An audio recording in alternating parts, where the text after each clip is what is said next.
بسم اللہ الرحمن الرحیم وبہ نستعین انہ خیر ناصر ومعین وصلی اللہ علی محمد وآلہ الطاہرین۔ الحمدللہ، خداوند منان کے لطف و کرم سے ہماری گفتگو حرف اذ کے بارے میں تھی۔ عرض ہوا کہ ابن ہشام فرماتے ہیں کہ اذ 4 وجوہ میں استعمال ہوتی ہے۔ وجہ اول، اذ اس میں زمان ماضی کے طور پر استعمال ہوتی ہے کہ عرض ہوا کہ اس کے 4 استعمالات ہیں۔ دوسری وجہ یہ کہ اذ اسم ہے زمان مستقبل کے لیے، کہ عرض ہوا کہ جمہور اس کو قبول نہیں کرتے۔ تیسری وجہ یہ ہے کہ اذ تعلیل کے لیے آتی ہے، کہ اس کے لیے سورہ زخرف کی اس آیہ کریمہ کے بارے میں گفتگو تھی کہ وَلَن يَنفَعَكُمُ الْيَوْمَ إِذ ظَّلَمْتُمْ أَنَّكُمْ فِي الْعَذَابِ مُشْتَرِكُونَ، کہ گزشتہ جلسے میں بیان کیا گیا کہ یہاں پر اذ تعلیل کے لیے ہے۔ اچھا، ایک خوبصورت بحث کہ جس کو بہت ہی سرعت کے ساتھ آپ کی خدمت میں عرض کیا تھا کہ اس آیہ کریمہ کے اندر نہیں کہہ سکتے کہ یہ اذ ظرفیہ ہے اور تعلیل کو قوت کلام سے سمجھتے ہیں، کیونکہ معنوی طور پر بھی اشکال لازم آتا ہے۔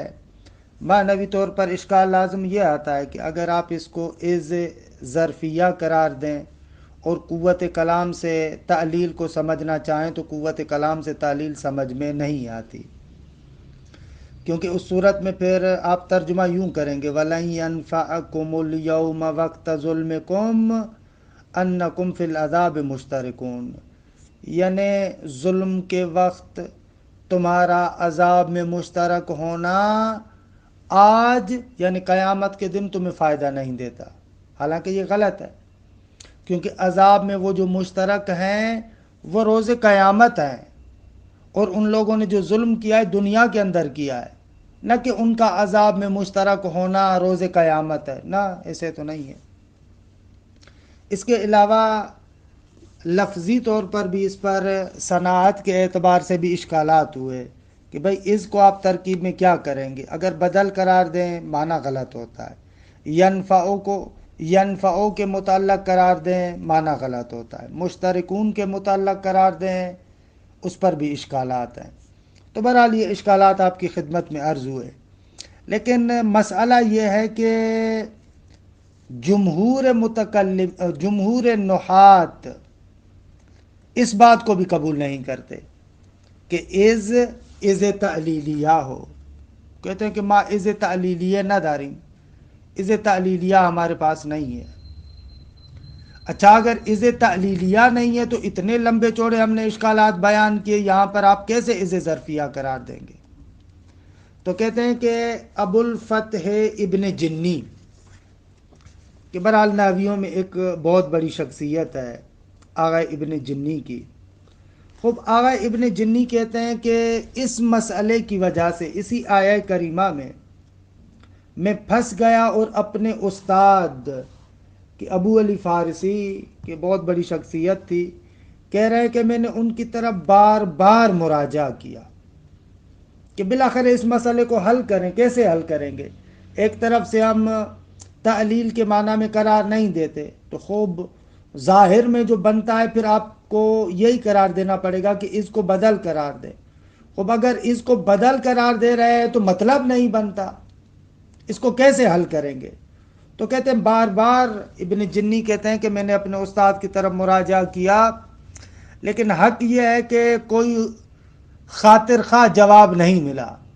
آخر میں جو ان کی تمام باتوں کا ما حاصل تھا وہ یہ تھا کہ بھئی دنیا اور آخرت دونوں متصل ہیں، ملے ہوئے ہیں، اور یہ دنیا اور آخرت زمان وغیرہ کا جو تفاوت ہے یہ آپ کے لیے اور ہمارے لیے، خدا کے لیے تو کوئی تفاوت نہیں ہے، لہذا اس کے لیے سارا ملا ہوا ہے۔ یعنی آخر میں جب جواب نہیں بن پڑا تو بس وہی پھر فلسفہ اور عرفان اور فلسفے بافی کو یہاں پر انہوں نے ذکر کر دیا کہ خلاصے۔ لیکن بعض لوگوں نے کہا ہے کہ ہم دوسری توجیہ کر سکتے ہیں، ایک آدھ حرف کا اضافہ کر دے مسئلہ حل ہو جائے گا۔ مثلا یہ جو آپ کہہ رہے ہیں نا اذ ظلمتم، خوب اس کے بعد آپ ایک کلمہ ثبتا کو معذوف مانیں، مسئلہ حل ہو جائے گا۔ یہ جو اختلاف زمان والا مسئلہ ہے، اگر کلمہ ثبتا کو، فعل ثبتا کو لے کر آئیں گے مسئلہ حل ہو جائے گا، کیونکہ درست ہے کہ ان لوگوں نے ظلم دنیا میں کیا تھا، لیکن اس ظلم کا ثبوت اور وہ ظلم جو تمثل پیدا کرے گا اور ظاہر ہوگا کہ ان لوگوں نے اس طریقے سے کیا ہے، وہ روز قیامت ہے۔ لہذا اگر ثبتا کو لے کر مسئلہ ہی حل ہو جائے گا۔ ثبوت ظلم قیامت میں ہے، اگرچہ تحقق ظلم دنیا میں تھا۔ کلمہ ثبوت کو لے کر ہے، ثبتا کو لے کر ہے، مسئلہ حل ہو جائے گا۔ بعض لوگوں نے توجیہ کیا ہے کہ آغا از سے پہلے آپ کلمہ بعد اس کا اضافہ کر دیں، یعنی لن ینفعکم اليوم بعد اذ ظلمتم، خب بعد کو اگر اضافہ کر دیں تو بھی مطلب حل ہو جائے گا۔ بعد اس کے کہ تم لوگوں نے دنیا میں ظلم کیا تھا، آج تم لوگوں کا عذاب میں مشترک ہونا تم لوگوں کو نہیں بچا پائے گا۔ ایسے اگر مسئلے کو حل کریں تو شاید حل ہو جائے۔ بہرحال دیکھیں عبارت کو، والجمہور لا یثبتون ھذا القسم، جمہور نحات اس قسم کو یعنی از تعلیلیہ کو قبول نہیں کرتے۔ قال ابو الفتح یعنی ابو الفتح ابن جنی، وہ فرماتا ہے کہ راجعت ابا علی مرارا، میں نے کئی مرتبہ ابو علی فارسی کی طرف رجوع کیا جو اس کے استاد تھے، فی قولہ تعالی، اس آیہ کریمہ کے بارے میں کہ وَلَن يَنفَعَكُمُ الْيَوْمَ إِذ ظَلَمْتُمْ۔ اب یہاں سے ایک اخلاقی نقطہ بھی سمجھ میں آتا ہے کہ پرانے زمانے میں علماء اس طریقے سے کرتے تھے، ایک مسئلہ حل نہیں ہوتا تھا تو بار بار اپنے اساتید کی طرف جاتے تھے، اس مسئلے کو حل کرنے کی کوشش کرتے تھے۔ لیکن آج کل کے زمانے میں ضعف الطالب والمطلوب، مصیبت یہ آ جاتی ہے کسی کتاب کو اٹھاتے ہیں، درس پڑھتے ہیں، حوصلہ نہیں ہوتا، کوئی مسئلہ حل نہیں ہوتا، جمپ لگا کے چلے جاتے ہیں۔ حالانکہ اس طریقے سے کوئی ایک جگہ نہیں، پتہ نہیں کتنی سینکڑوں جگہیں ہوتی ہیں کتاب کے اندر، جہاں پر تھوڑا سا مشکل لگتا ہے چھوڑو یار ان باتوں کو، کیا ان میں پھنسا ہوا ہے۔ خوب اسی لیے دیکھتے ہیں کہ ہمارے یہاں علم کا افول آیا ہوا ہے۔ بہرحال کہ یہ لمبی چوڑی کہانی آپ ہم سے بہتر جانتے ہیں۔ قال ابو الفتح راجعت ابا علی مرارا، ابو علی کی جانب، ابو علی فارسی کی طرف ابن جنی کہتے ہیں کہ میں نے کافی مرتبہ رجوع کیا، فی قولہ تعالی وَلَن يَنفَعَكُمُ الْيَوْمَ إِذ ظَلَمْتُمْ، مستشکلا، راجعتو کے فاعل کے لیے حال ہے، در حالی کہ میں اشکال کرنے والا تھا اس بات پر کہ ابدال اذ من اليوم، کہ بھئی یہ اذ اليوم سے بدل کیسے واقع ہوتا ہے۔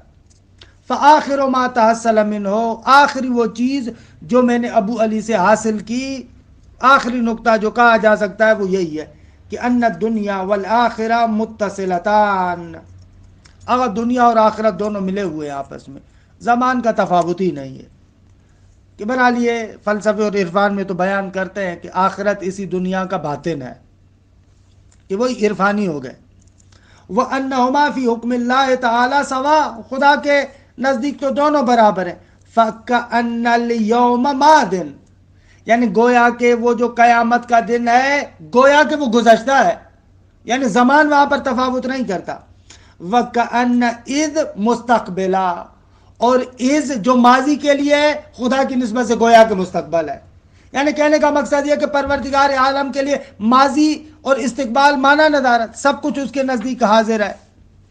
المتفرقات فی الزمان المجتمعات فی الدار، کہ فلسفے میں بیان کرتے ہیں زمان کے اندر جو چیزیں متفرق ہیں وہ دہر میں ساری کی ساری مجتمع ہیں۔ کہ لمبی چوڑی بحث میرے داماد کی، تو یہ چلے گئے اس وادی میں، لیکن بابا ادبیات کی وادی میں رک کر مسئلہ حل کرو نا۔ خوب حالا دو توجیہات اور ذکر کرتے ہیں۔ وکیل، اور بعض لوگوں نے کہا کہ المعنی اذ ثبت ظلمکم، یعنی یہاں پر آپ ثبتا کا کلمہ بڑھا دیں، یعنی آج تم لوگوں کو تمہارا عذاب میں مشترک ہونا فائدہ نہیں دے گا جبکہ تمہارا ظلم ثابت ہو چکا ہے۔ اذ ثبت ظلمکم، مطلب روشن ہو گیا.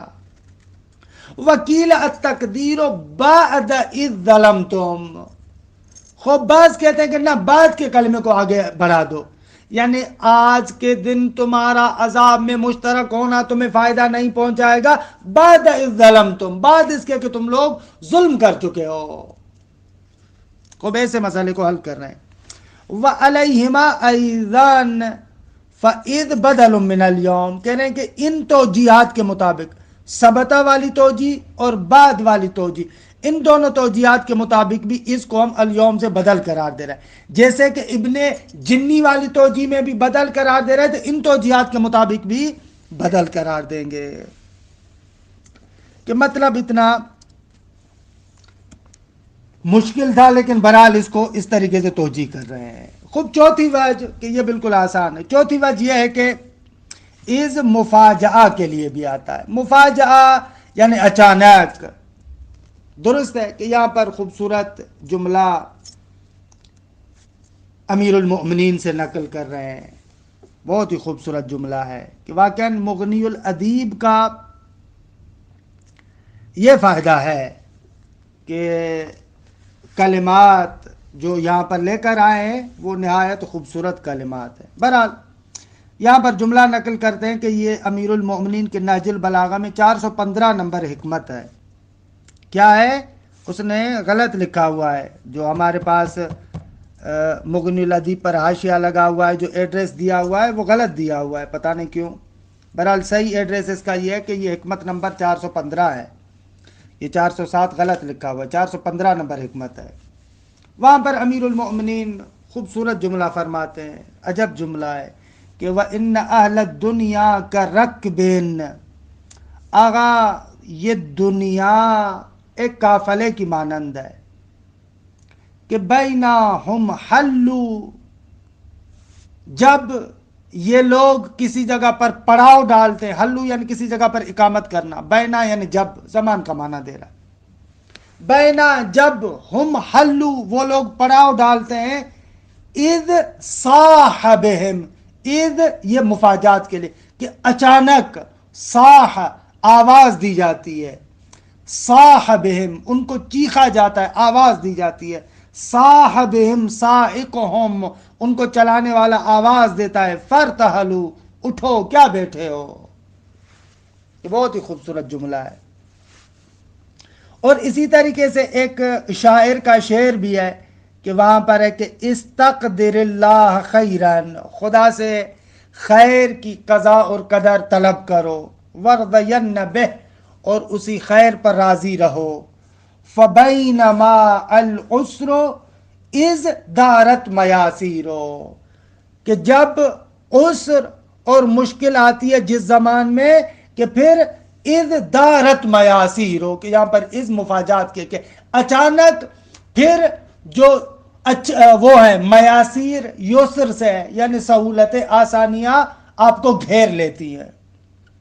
یعنی پریشان نہ ہو. دنیا میں یہ ہے کہ جیسے ہی آپ کو ایک پریشانی اور عسر آتی ہے، اچانک پھر جو ہے وہ کیا ہے، سہولتیں اور آسانیاں بھی آپ کو اپنے گھیرے میں لے لیتی ہیں.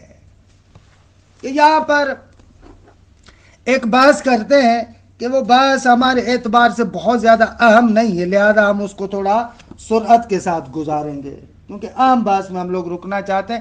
جو آسان ہے ان بحثوں کو تھوڑا جلدی میں گزارنے کی کوشش کریں گے. الوجہ الرابع ان تکون للمفاجأہ، فرماتے ہیں کہ چوتھی وجہ یہ کہ اس مفاجأہ اچانک اس کے معنی کے لیے آتا ہے. نص علی ذالک سیبویہ، اور اس مطلب پر نص صراحت قائم کیے سیبویہ نے، کہا کہ بھلے مفاجات کے لیے آتا ہے. از وہی الواقعۃ بعد بینا او بینما، اگر بینا اور بینما اگر اس الف اور ما کے بغیر ہو، یعنی فقط بین ہو تو مفرد کی طرف اضافہ ہوتا ہے، اور اگر الف اور ما کے ساتھ ہو تو یہ دائم الاضافہ ہوتا ہے جملے کی جانب. اور اس کے بارے میں اگر آپ تھوڑا سا تحقیقی مواد دیکھنا چاہتے ہیں تو النحو الوافی میں حسن عباس نے اس کے بارے میں بہت اچھی بات کی ہے، تیسری جلد میں، بینا اور بینما کے بارے میں. بہرحال کہتے ہیں کہ اگر بینا اور بینما کے بعد واقع ہو تو اس صورت میں یہ مفاجات کا معنی دیتا ہے. کقول امیر المؤمنین علیہ السلام جیسے مولا کا جملہ ہے کہ وَإِنَّ أَهْلَ الدُّنْيَا كَرَكْبٍ بَيْنَهُمْ حَلُّوا إِذْ صَاحَ بِهِمْ صَائِقُهُمْ فَارْتَحَلُوا، کہتے ہیں کہ اہل دنیا اس قافلے کی مانند ہے کہ جب یہ ابھی پڑاؤ ڈالتا ہے، ہم حلو یہ بیٹھتے ہیں پڑاؤ ڈالتے ہیں کہ اذ صاح بہم صائقہم، ان کو چلانے والا اچانک سے آواز دیتا ہے فرتالو، اٹھو کیا بیٹھے ہو. تو دنیا آگا ایسے ہی ہے. وقول شاعر، اور شاعر کا یہ بھی قول وہ بھی اسی طریقے سے ہے کہ فاستقدر اللہ خیرا، خدا سے طلب کرو، قضا اور قدر کے عنوان سے خیر کو طلب کرو، وردین بہ، اور اس پر راضی رہو، فبینما العسر، جب عسر اور مشکل آتی ہے، اذ دارت میاسر، کہ اچانک سے پھر آسانیاں بھی آ جاتی ہیں. اچھا یہاں پر یہ بات ہے کہ جس کو میں نے کہا تھوڑا سرعت کے ساتھ پڑھوں گا، بہت زیادہ یہاں پر نہیں رکتا.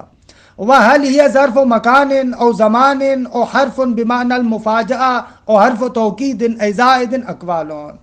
آیا جب یہ مفاجات کا معنی دیتا ہے اس صورت میں آیا یہ ظرف مکان ہے یا ظرف زمان ہے یا حرف ہے جو مفاجہ کے معنی میں ہے یا حرف توکید ہے یعنی حرف زائد ہے تاکید کے لیے آیا ہے؟ کہتے ہیں کہ اس میں مختلف اقوال ہیں. حل یا فلا فلا اقوال.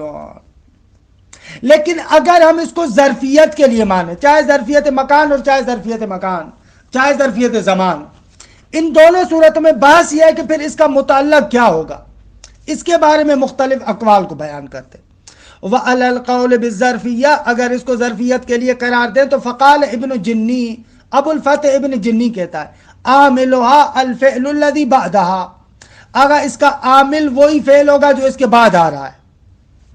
کیوں بھائی؟ اس لیے کہ لِأَنَّهَا غَيْرُ مُضَافَةٍ إِلَيْهِ، کیونکہ یہ از جب مفاجعہ کے لیے آتا ہے تو پھر بعد والے اس جملے اور فعل کی طرف کیا ہے مضاف نہیں ہوتا. درست ہے، لہذا بعد والا فعل مثلا از دارت میاسیر، یہ بعد والا فعل اس میں کیا ہے عمل کر رہا ہے. اگر بینما اور بینا کا عامل کیا ہے، وَعَامِلُ بینا او بینما محذوف کہ یفسرہ الفعل المذکور، جو بعد والا فعل ذکر ہوتا ہے وہ اس کی تفسیر کرتا ہے، وہی عامل اس بینا اور بینما کا عامل ہوگا لیکن وہ محذوف ہے. خب یہ آغا ابن جنی کہتے ہیں. وقال شلوبین، یہ بھی ایک نحوی ہیں، وہ کہتے ہیں کہ نہ آغا ایسے نہیں ہے. اذ مضافۃ الی الجملہ، اس صورت میں بھی اذ مضاف جملے کی طرف، فلا یعمل فیہا الفعل، لہذا جب مضاف ہے تو مضاف الی اس میں عمل نہیں کرے گا. درست ہے، پس وہ بعد والا فعل تو اس میں عمل نہیں کرے گا. ولا فی بینا و بینما لأن المضاف الیہ لا یعمل فی المضاف ولا فیما قبلہ، اور وہ بعد والا فعل بینا اور بینما میں بھی عمل نہیں کرے گا کیونکہ بھائی وہ فعل وہ جملہ مضاف الیہ واقع ہوتا ہے اور معلوم ہے کہ مضاف الیہ مضاف میں اور اس میں جو مضاف سے پہلے ہے ان دونوں میں عمل نہیں کر سکتا. تو پھر کیا مانیں گے؟ وَإِنَّمَا عَامِلُهُمَا مَحْذُوفٌ يَدُلُّ عَلَيْهِ الْكَلَامُ، اگر اس بینا اور بینما کا عامل محذوف ہے کہ جس پر کلام دلالت کرتا ہے، وَإِذْ بَدَلٌ مِّنْهُمَا، اور اس بینا اور بینما سے بدل قرار دیں گے کہ مثلا ان کے اعتبار سے ہوگا فساد فَالْيُسْرُ بَيْنَمَا الْعُسْرُ اِذْ دارت میاسیرو، ایسے ایسے بنائیں گے. حالانکہ اتنا مہم نہیں ہے. وکیل العامل ما یلی بین بناء علی انہا مکفوفۃ عن الاضافۃ الیہ، اگر بعض لوگ کہہ رہے ہیں کہ جو بینا کے بعد واقع ہوتا ہے، درست ہے، وہ عامل ہے ان کے اندر. کیوں؟ اس لیے کہ بینا پر جب الف آ جاتا ہے نا، یعنی بینا ہو جاتا ہے، بینما ہو جاتا ہے، تو پھر ان کو اضافے سے روک دیتا ہے. نتیجتاً وہ بعد والا ان کے اندر عمل نہیں کر پاتا کیونکہ مضاف الیہ نہیں واقع ہوگا. پھر وکیل العامل ما یلی بین بناء علی انہا مکفوفۃ، بنا بر ان کے یہ بینا روکا گیا ہے، ممنوع ہے، ان الاضافۃ الیہ اس ما بعد کی طرف اضافے سے. کما یعمل التالی اسم شرط فیہ، جس طریقے سے اسم شرط کے بعد میں آنے والا اسم شرط میں عمل کرتا ہے، اسی طریقے سے یہ بھی یہاں پر بھی عمل کر رہا ہے. مثلا یہ قرآن مجید کے اندر بھی ہے نا وہ مشہور آیہ کریمہ ایما تدعو فلہ الاسماء الحسنی. اب یہاں پر ایما کے اندر یہ جو اس میں شرط عمل کون کر رہا ہے؟ خود بعد والا عمل کر رہا ہے اس کے اندر. ایسے وکیل بین خبر لمحذوف، بعض کہتے ہیں کہ آگا بین خبر ہے و تقدیر و قولی کا بینما انا قائم اذ جاء زید، اس کی تقدیر کلام ایسے ہے یعنی بین اوقات قیامی مجیء زید، درست ہے ایسے تھا اصل میں. پس مجیء زید مبتدا محذوف ہے خوب، اور یہ بین اوقات قیامی اس کی خبر ہے. اور پھر کہاں چلا گیا بھائی یہ مبتدا، ثم حذف المبتدا مجیء زید کو حذف کر دیا. کیوں؟ مدلولا علیہ بجاء زید، کیونکہ جاء زید بعد والا اس پر دلالت کرتا ہے. ایک یہ تو جی وکیل مبتدا و اذ خبرہ، بعض کہتے ہیں کہ آغا یہ بین مبتدا اور اذ اس کی خبر ہے. والمعنی حین انا قائم حین جاء زید، ایسے ایسے آپ کریں. درست ہے کہ اس کو آپ مبتدا بنائیں. اس صورت میں جو پہلے والا حین ہے وہ بین کے معنی میں، اور دوسرے والا جو حین ہے وہ اس کے معنی میں ہے. اب تمام شور کہ دیکھیں مطلب خیلی مہمی نہ بھول. مسئلتون، ایک مسئلہ ذکر کرتے ہیں کہ اس مسئلے کو بھی ہم جلدی میں گزارتے ہیں. مسئلہ یہ ہے کہ آغا از دائم الاضافہ ہے، درست ہے، یہ جملے کی طرف اضافہ ہوتا ہے. اب فرق نہیں پڑتا وہ جملہ اسمیہ ہو یا جملہ فعلیہ ہو. اچھا جملہ فعلیہ ہو تو لفظاً اور معنن وہ ماضی ہو یا فقط معنن ماضی ہو، دیکھیں فرق ہی نمی کنے. یہ از ایسے ہے مثلا وَاذْكُرُوا اِذْ أَنْتُمْ قَلِيلُونَ، خوب دیکھیں وَاذْكُرُوا اِذْ أَنْتُمْ قَلِيلُونَ، ایسے ایسے سورہ انفال کی آیت کہ یہاں پر جملہ اسمیہ کی طرف مضاف ہو رہا ہے. یا لفظاً اور معنن فعل ماضی ہو وَإِذْ قَالَ رَبُّكَ، یہاں پر لفظاً اور معنن ماضی ہے، قال ربک اس کی طرف مضاف ہے.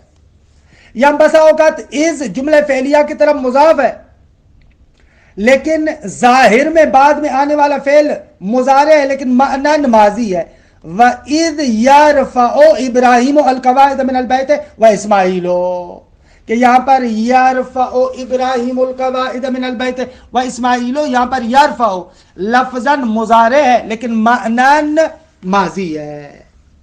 جب حضرت ابراہیم اور اسماعیل بیت اللہ کی بنیادوں کو رکھ رہے تھے کہ خوب وہاں پر کہا تھا ربنا تقبل منا انک انت السمیع العلیم. یہاں پر مصنف ایک آیت کریمہ ذکر کرتے ہیں سورہ توبہ کی آیت کہ اسی ایک آیت کے اندر تینوں کو ذکر کیا گیا ہے. اس کو دیکھیں مسئلتن تلزم اذ الاضافت، اذ کو اضافت لازمی ہے الی جملتن جملے کی جانب، حالا وہ جملہ اما اسمیتن او فعلیتن کہ فعلها ماضن لفظاً و معنن، یا وہ جملہ فعلیہ ہے کہ اس کا فعل ماضی ہے لفظاً اور معنن، او معنن فقط، یا نہ لفظاً ماضی نہیں ہے فقط معنن ماضی ہے. وَقَدْ اجْتَمَعَتِ الثَّلَاثَةُ فِي قَوْلِهِ تَعَالَى، یہ تینوں اس قول پروردگار عالم کے اندر جمع ہوئے ہیں. کون سے؟ اِلَّا تَنْصُرُوهُ کہ پہلے بھی اس آیت کریمہ کو پڑھا ہے، سورہ توبہ کی آیت ہے. اگر تم لوگ پیغمبر کی مدد نہیں کرتے ہو تو کیا ہوا؟ فَقَدْ نَصَرَهُ اللَّهُ، پیغمبر کی مدد کی ہے اللہ تبارک و تعالیٰ نے. کب؟ اذ اخرجہ الذین کفروا، کہ یہاں پر اذ مضاف ہو رہا ہے اخرجہ الذین کفروا، فعل ماضی کی طرف، جملہ فعلیہ ہے اور ماضی ہے لفظاً و معنن. جب کفار نے پیغمبر اکرم کو نکالا تھا ثانی اثنین، در حالی کہ وہ پیغمبر دو میں سے دوسرا تھا، یعنی فقط دو بندے تھے، درست ہے، دو میں سے وہ دوسرا تھا. یہ حال بنے گا اس پیغمبر کے لیے کہ اذ اخرجہ ہو کے لیے حال بنے گا ثانی اثنین، جبکہ وہ دو میں سے دوسرا تھا. اذ ہما فی الغار، کب ان لوگوں نے نکالا؟ جب وہ دونوں غار کے اندر تھے. اذ ہما فی الغار، جب وہ دونوں غار کے اندر تھے. اگر غار کے اندر کب؟ اذ یقول لصاحبہ، جب انہوں نے اپنے ساتھی کو کہا تھا.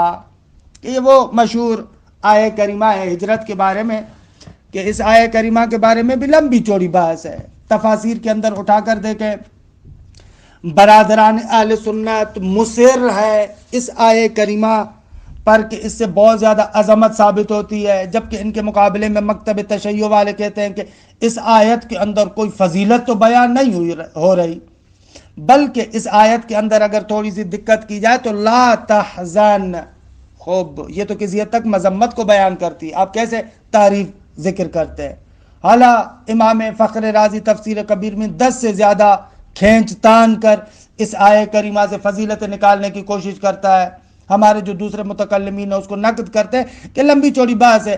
اگر اس خوبصورت بحث کو آپ دیکھنا بھی چاہیں تو الغدیر میں جلد نمبر 7 میں جہاں پر فضائل ابی بکر کو بیان کرتے ہیں، دوسرے جو اہل سنت برادران خلیفہ اول کے فضائل کو بیان کرتے ہیں ان کے بارے میں بحث کرتے ہیں، علامہ امینی جلد ہفتوں میں الغدیر میں وہاں پر بحث کرتے ہیں، درست ہے۔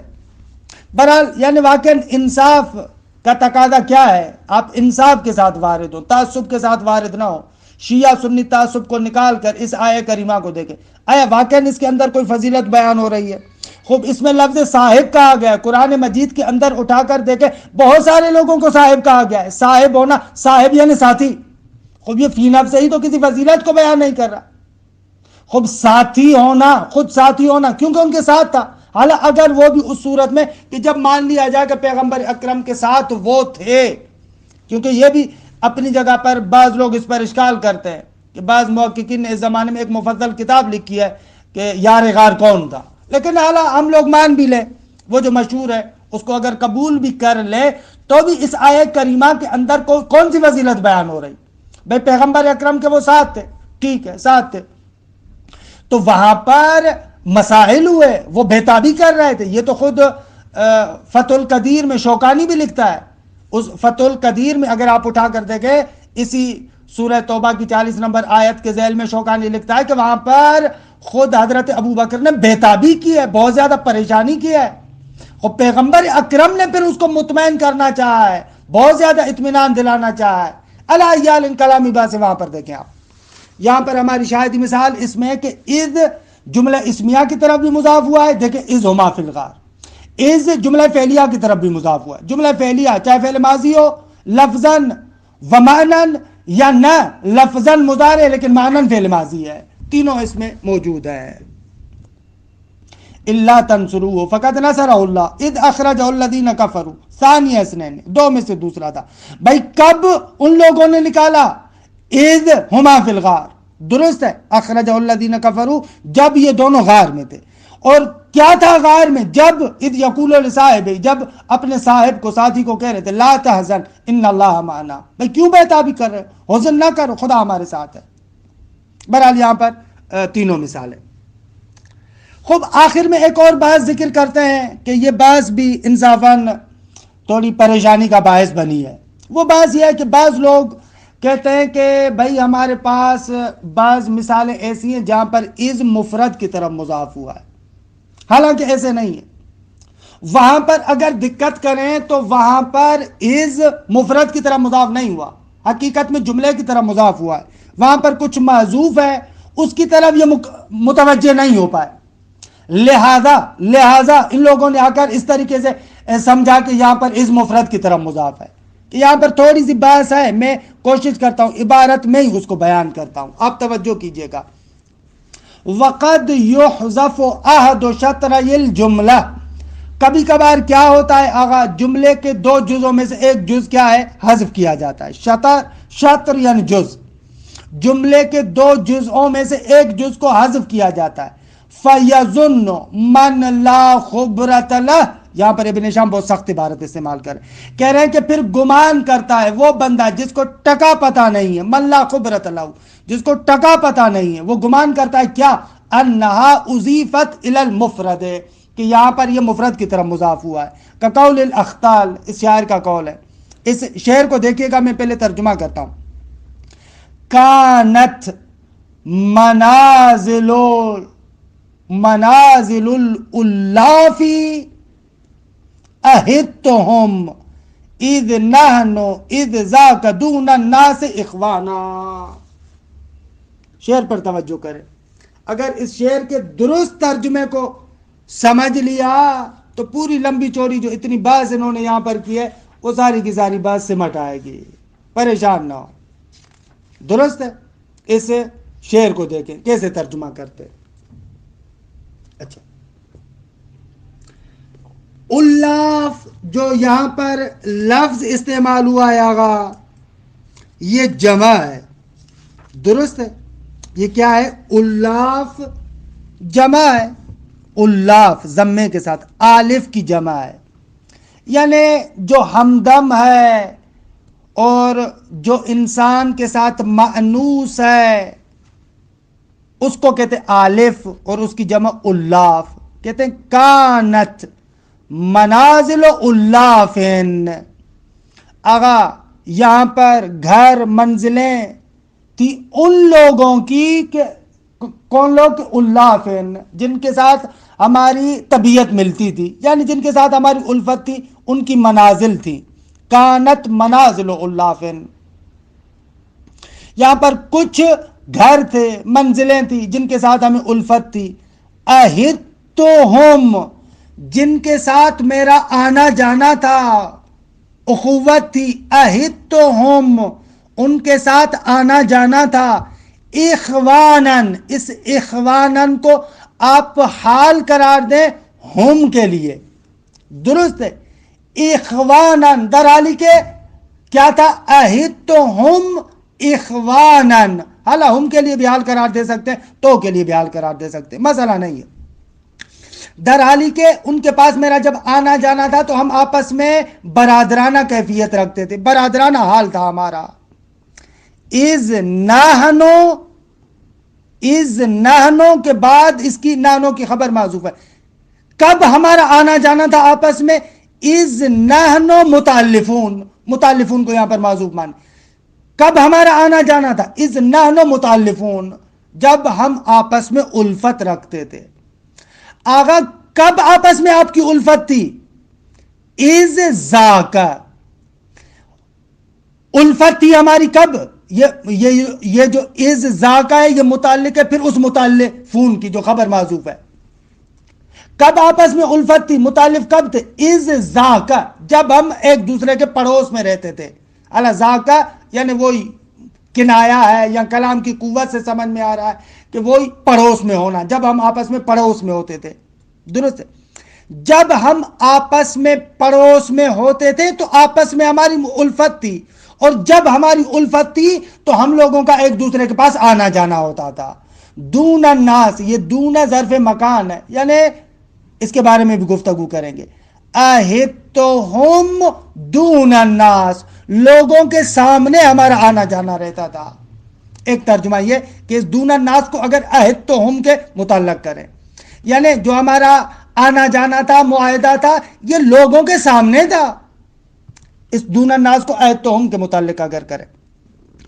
اور اگر آپ کہیں کہ نہ، یہ دون الناس یہ حال واقع ہو رہا ہے اخوانن کے لیے، منتہا، یعنی ایسے کائنین دون الناس اخوانا، یعنی ان دوستوں کے پاس جو ہمارا آنا جانا رہتا تھا اور ہماری دوستی در حالی کے لوگوں کے سامنے تھی. ایسے خوب اس طریقے سے اگر آپ عبارت کو حل کریں تو یہ جو لمبا چوڑا مسئلہ ہے سارے کا سارا حل ہو جائے گا. اس سے زیادہ ہم اس شعر پر رکتے بھی نہیں ہیں. اگر کوئی آیت وغیرہ ہوتی تو ہم لوگ تحمل کرتے اور اس کے تمام زوایا پر زیادہ رکتے، لیکن شعر پر ہمارا بھی حوصلہ نہیں ہے کہ اتنی دیر رکیں. نکات کو یہاں پر عبارت میں روشن کر رہے ہیں. کقول الاختل کانت منازل الالافی، یہاں پر کچھ جو ہمارے ساتھ الفت رکھنے والے تھے ان کی منازل تھی کہ اہدتہم، ان کے پاس میرا آنا جانا رہتا تھا. درست ہے. اخوانہ در حالی کہ ہم آپس میں برادرانہ کیفیت رکھتے تھے. آنا جانا تھا کب؟ از نحنو، یعنی از نحنو متعلفون، جب ہم آپس میں دوستی رکھتے تھے، الفت تھی ہماری آپس میں تھے. اگر کب آپ کی آپس میں الفت تھی؟ از ذاکا، یعنی اس وقت جب ہم وہاں پر تھے، یعنی جب ہم ایک دوسرے کے پڑوس میں تھے. دیکھیں عبارت کو. الالاف بضم الحمزہ جمع آلف، کہتے الاف آلف کی جمع ہے، بالمد آلف اس کی جمع ہے، مثل کافر و کفار، درست ہے. وَنَحْنُ وَذَاكَ مُبْتَدَآنِ حُذِفَ خَبَرَاهُمَا. اگر نحنو اور ذاکا، جو اذ نحنو اور اذ ذاکا، یہ نحنو اور ذاکا دونوں مبتدا ہیں کہ جن دونوں کی خبر محذوف ہے. فتقدیرو شعر مقدرن اس طریقے سے ہے، یعنی کانت منازل الالاف اہدتہم اخوانا، اخوانا کو حال قرار دے. اذ نحنو متعلفون، ہمارا آپس میں آنا جانا تھا، در حالی کہ برادری تھی. کب آنا جانا تھا؟ اذ نحنو متعلفون، جب ہم آپس میں الفت رکھتے تھے. بھائی کب الفت رکھتے تھے؟ اذ ذاک کائنون، جب وہاں پر تھے، یعنی جب ہم ایک دوسرے کے پڑوس میں تھے. ولا تکون اذ الثانیہ خبرن انانو. خود کوئی بندہ آ کر کہتا ہے کہ بھائی عدم تقدیر اولا من التقدیر، آپ کیوں نحنو کی متعلفون خبر معذوف مان رہے ہیں اور ذاکا کی کائنون خبر معذوف مان رہے ہیں؟ ایسے نہ کریں، آپ یوں کریں عبارت، بہت اچھا ہو جائے گا. نحنو مبتدا اور اذ ذاکا یہ جملہ آپ اس نحنو کے لیے خبر قرار دیں. خب ایسے کیوں نہیں قرار دیتے؟ ایسے قرار دیں تو بہت اچھا ہے. ابن ہشام کہتے ہیں یہ نہیں کہہ سکتے آپ، کیونکہ اس میں ذات کی خبر اس میں زمان واقع نہیں ہو سکتا. سیوطی میں ہم نے آپ کو بیان کیا ہے کہ اس میں ذات کی خبر اس میں زمان نہیں ہو سکتا. نحنو اس میں ذات ہے، اب اس کی خبر آپ اذ ذاک اس میں زمان کو قرار دیں، یہ غلط ہے. ولا تکون اذ ثانیہ خبرن ان نحنو، اگر یہ جو اذ ذاک دوسرا ہے اس کو آپ نانو کی خبر قرار نہیں دے سکتے. کیوں؟ اس لیے کہ لأنہ زمان، اس لیے کہ اذ ذاک زمان ہے، اور زمان اس میں ذات کی خبر واقع نہیں ہو سکتا. اگرچہ اس میں حدث کی خبر واقع ہو سکتا ہے لیکن اس میں ذات کی خبر واقع نہیں ہو سکتا. وَنَحْنُ اسم عین، اور نحنو اسم عین اور اس میں ذات ہے. بل ہی ظرف للخبر المقدر، یہ اذ ذاکا یہ خود ظرف ہے، کس کے لیے؟ اس خبر کے لیے جو خبر مقدر ہے. نحنو کی جو آپ نے خبر مقدر بنائی تھی متعلفون، اس متعلفون کے لیے ظرف ہے. خوب. وَإِذِ الْأُولَى، اور جو پہلا اذ ہے وہ کیا ہے؟ ظرف لِأَهِدْتُمْ اہدتہم، اور پہلا اذ نحنو والا یہ کیا ہے؟ ظرف ہے اہدتہم کے لیے. اگر دونا کو کیا کریں گے؟ ودون اما ظرف لہو، یا تو اس دونا کو بھی ظرف قرار دے اہدتہم کے لیے، منتہا ظرف مکان، یعنی اہدتہم میرا ان کے پاس آنا جانا رہتا تھا، دون الناس یعنی لوگوں کے سامنے ایسے. یا تو اس کے لیے آپ اس کو ظرف قرار دیں. او للخبر المقدر، یا جو وہ آپ نے خبر مقدر قرار دی ہے نا اذ ذاک کائنون، اس کے لیے آپ اس کو ظرف قرار دیں. یا تیسری ترکیب اول حالو، یا اس کو حال قرار دیں، کس کے لیے؟ من اخوانن، درست ہے. یا اس کو آپ حال قرار دیں، درست. اما ظرف لا، یا تو آپ دونا کو ظرف قرار دیں اس کے لیے، یا اس کو ظرف قرار دیں للخبر المقدر، درست. او لحال من اخوانن، یا اس کو ظرف قرار دیں اس حال کے لیے جو اخوانن کے لیے ہے، البتہ معذوفتن، وہ حال معذوفہ ہے، درست. یعنی گویا کہ ایسے ہے اذ نحنو متعلفون اذ ذاک کائنون، یا اذ ذاک کائنون متصافین دون الناس اخوانا، ایسے. اگر آپ حال کیسے بنا رہے ہیں؟ ذل حال تو نکرہ ہے، کہہ رہے ہیں کہ اسی لیے ہم اس کو مقدم، حال مقدم قرار دے رہے ہیں. اگر ذل حال آپ کا نکرہ ہو تو حال کیا بنے گا؟ اس پر مقدم ہوگا. یہاں پر ایسے کر دیں. او لحال، یا اس کو ضرب بنا اس حال کے لیے کہ جو اخوانن سے اور معذوف ہے، اے متصافین دون الناس. ولا یمنع ذلک تنکیر صاحب الحال، اگر یہ اشکال نہ کریں کہ جو ذل حال ہے وہ تو نکرہ ہے، آپ اس کے لیے کیسے اس کو حال بنا رہے ہیں؟ کہہ رہے کہ نہ مشکل نہ دار. کیوں؟ لتأخر ہی، جب ذل حال حال سے مؤخر ہو تو ذل حال نکرہ آ سکتا ہے، مشکل نہ دار ہے. ولا کونہ اسم عین، یعنی ولا یمنع ذالک، اس حال بنانے سے معنی نہیں بنتا کہ زلال نکرہ ہے، اور اسی طریقے سے یہ چیز بھی معنی نہیں بنتی کہ بھائی زلال آپ کا اسم عین ہے۔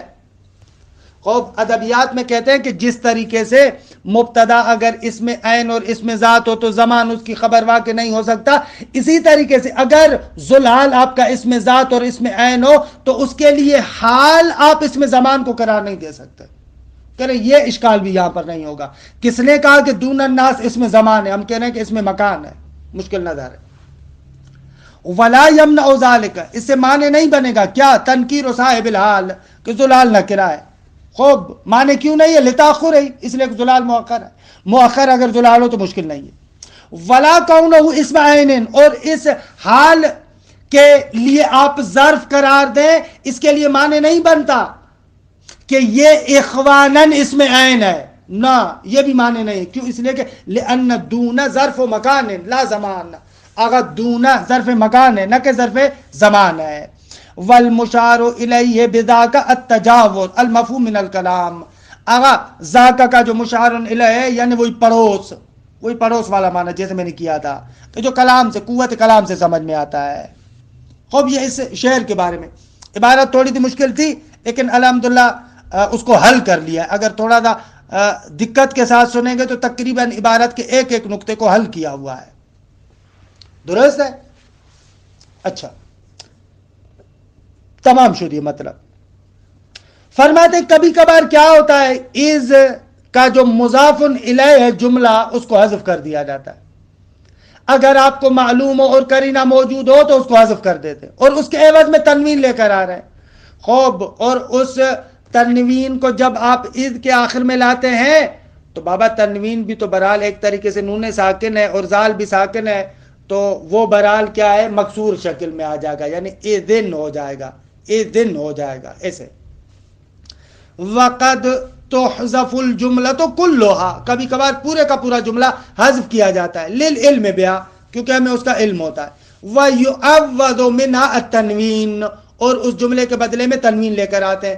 وتکسر الذال لالتقاء الساکنین، اور جو زال ہے، اذ کا جو زال ہے اس کو کیا ہے، مکسور کر دیتے ہیں، کیونکہ التقاء ساکنین آ جاتا ہے، زال بھی ساکن ہے اور تنوین بھی نون ساکن ہے، تو برحال التقاء ساکنین کی وجہ سے وہ کسرہ ادھر لے کر آئیں گے تو وہاں پر مکسور بن جائے گا، یعنی بن جائے گا یومئذین، اصل میں یومئذن، یومئذن، درست ہے ایسے۔ وَيَوْمَئِذٍ يَفْرَحُ الْمُؤْمِنُونَ بِنَصْرِ اللَّهِ، کہ یہ سورہ روم کی آیت نمبر 4 ہے۔ کہ اگر آپ کہیں تو اس آیت کا صحیح ترجمہ سمجھنے کے لیے اس سے پہلے والی ایک آدھ آیت کو ذکر کروں۔ دیکھیں اس میں مسئلہ نہیں ہے، یہاں پر انسان تھوڑا سا رکتا بھی ہے تو مزہ آتا ہے کیونکہ قرآن ہے۔ بسم اللہ الرحمن الرحیم۔ سورہ روم قرآن مجید کے اعجاز کا بہترین نمونہ ہے، یعنی پورا قرآن معجزہ ہے لیکن اعجاز غیبی، غیب کی جو پیشن گوئی اور خبر ہے وہ اس سورہ روم کے اندر ہے۔ خوب، سورہ روم میں ایک پیشن گوئی کی گئی ہے، وہ یہ ہے کہ تقریباً یہ قضیہ اور قصہ جو مفسرین لکھتے ہیں 615 عیسوی کا قصہ ہے، درست ہے۔ یہ ایران اور روم امپائرز بہت بڑا تھا نا، ایران اور روم کی جنگ ہو رہی تھی، تو ظاہر سی بات ہے کہ جو ایرانی تھے وہ مجوسی تھے، نہ خدا کو مانتے تھے نہ نبوت کو مانتے تھے، کسی کو نہیں مانتے تھے، اور ادھر سے جو رومی تھے، رومی امپائر جو تھا وہ بہرحال مسیحی تھے، خدا کو مانتے تھے، انبیاء کو مانتے تھے، یہ تھا۔ تو جب ان کی جنگ آپس میں ہو رہی تھی تو پہلے مرحلے میں کیا ہے، ایرانیوں نے رومیوں کو ہرا دیا تھا۔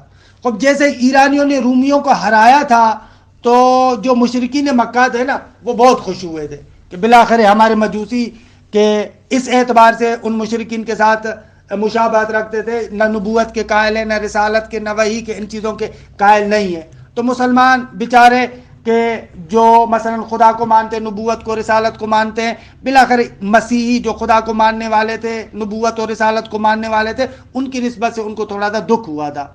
تو وہاں پر قرآن مجید نے ایک پیشن گوئی کی ہے کہ جب ان کی جنگ ہو رہی تھی تو اس طریقے سے، بسم اللہ الرحمن الرحیم، الف لام میم غلبت الروم روم کیا ہے مغلوب ہوگی. ایران اور جو ہے وہ کیا رومیوں کی جنگ میں قرآن ابھی پہلے بتا رہا ہے کہ وہ کیا ہے رومی مغلوب ہوں گے. فی ادنی الارض یعنی غلبت الروم فی ادنی الارض. ادنا اقرب کے معنی میں ہے، کیونکہ ظاہر سی بات ہے کہ جو روم کے کچھ علاقے تھے شام وغیرہ یہ وہ خود مکے کی نسبت سے حجاز کی نسبت سے قریب تھے نا، تو اس اعتبار سے کہا جا رہا ہے کہ غلبت الروم فی ادنی الارض. یہ جو روم اقرب ارض میں قریب میں ہے یہ مغلوب واقع ہوگا. لیکن وَهُمْ مِنْ بَعْدِ غَلَبِهِمْ سَيَغْلِبُونَ. درست ہے کہ عبارت اس طریقے سے، یعنی اگر آپ ترکیب کے اعتبار سے دیکھیں تو وَهُمْ مبتدا سیغلبون اس کی خبر من بعد غلبہم سیغلبون کے متعلق، اور یہ عطف ہو رہا ہے اس جملے پر غلبت الروم پر. وَهُمْ مِن بَعْدِ غَلَبِهِمْ سَيَغْلِبُونَ، اور یہ لوگ رومی من بعد غلبہم، کہ یہاں پر غلبہم ہم جو ہے وہ کیا ہے مصدر ہے نا غلب، تو اس کا اضافہ ہو رہا ہے مفعول کی طرف، یعنی وَهُمْ مِن بَعْدِ غَلَبِهِمْ، یہ لوگ اس کے بعد کے مغلوب واقع ہوئے سیغلبون ان قریب غلبہ پیدا کریں گے. یعنی پہلے مرحلے میں یہ رومی حضرات جو مغلوب ہو رہے ہیں ان قریب یہ کیا ہے غالب ہو جائیں گے. فی بضع سنین چند سالوں میں. بضع یہ جو ہے وہ کیا ہے عربی میں 3 سے 9 تک کا ہے. درست ہے. تو قرآن وہاں پر ایک پیشن گوئی کر رہا ہے، اس زمانے میں یہ آیت نازل ہو رہی ہے، وہاں پر قرآن بتا رہا ہے درست ہے کہ اس وقت رومی مغلوب ہوئے ہیں، لیکن وَهُمْ مِن بَعْدِ غَلَبِهِمْ سَيَغْلِبُونَ، کہ میں نے عرض کیا کہ یہ جو ہم ہے یہ غلب ہم یہ مصدر مضاف مفعول کی طرف، یعنی بعد اس کے کہ یہ رومی مغلوب واقع ہوئے ان قریب غلبہ پیدا کر لیں گے چند سالوں کے اندر. فی بضع سنین سیغلبون کے متعلق ہے. للہ الامر من قبل و من بعد، کہ یہ جملہ معترضہ ہے کہ بابا خدا کے لیے حاکمیت ہے، خدا کے لیے امر ہے، پہلے سے بھی اور بعد سے بھی، یعنی ان کے مغلوب ہونے والے وقت بھی اور ان کے غالب ہونے کے وقت بھی امر حاکمیت ہر چیز خدا کے ہاتھ میں ہے. درست ہے، یہ جملہ معترضہ تھا. اچھا جب وہ ان کے لیے قرآن نے کہا نا سیغلبون فی بضع سنین، پھر کہا جا رہا ہے کہ وَيَوْمَئِذٍ يَفْرَحُ الْمُؤْمِنُونَ. یہ آیہ کریمہ یہاں سے ہے کہ یہ جو مقدمہ عرض کیا تھا یہ بھی جملہ اس پر عطف ہو رہا ہے. وَيَوْمَئِذٍ اور اس دن، کس دن؟ یوم تغلب الروم یا یوم تغلب الروم، جس دن روم کیا ہے غلبہ پیدا کرے گا، اس دن یفرح المؤمنون، مؤمنین خوش ہوں گے. درست ہے، حالا مؤمنین خوش ہوں گے بھلے بنصر اللہ ہے کہ پروردگار عالم نے جو مدد کی ہے، پروردگار عالم نے جو مدد کی ہے اس نصرت الہی سے خوش ہوں گے کہ بالآخر وہ مؤمنین ہیں، خدا کو ماننے والے ہیں. اور یہ جو مشرکین ان پر بہت زیادہ ہنس رہے تھے اس اعتبار سے وَيَوْمَئِذٍ اور اس دن کیا ہے یفرح المؤمنون، مومنین خوش ہوں گے بنصر اللہ اللہ کی مدد کو دیکھ کر کہ ینصر من یشاء، اور پروردگار عالم ہی ہے جس کی چاہے اس کی مدد کرتا ہے. وَهُوَ العزیز الرحیم، اور وہی خدا عزیز یعنی غالب ہے، رحیم اور یعنی رحم کرنے والا ہے. کہ یہ آیہ کریمہ میں نے سمجھنے کے لیے یہ تھوڑا سا آگے سے پڑھا کہ آیہ کریمہ یہ یومئذ یفرح المؤمنون بنصر اللہ. خوب آخری نقطہ دو منٹ اور آپ کی زحمتوں کو تمام کروں کہ یہ بس تمام ہو جاتی ہے. آغا اخفش کہہ رہے ہیں کہ اگر آپ لوگ تھک گئے تو پھر اس آغا اخفش کو جلسے آئندہ پر رکھتے ہیں. وصلی اللہ علی محمد و اہل بیتہ الطیبین الطاہرین.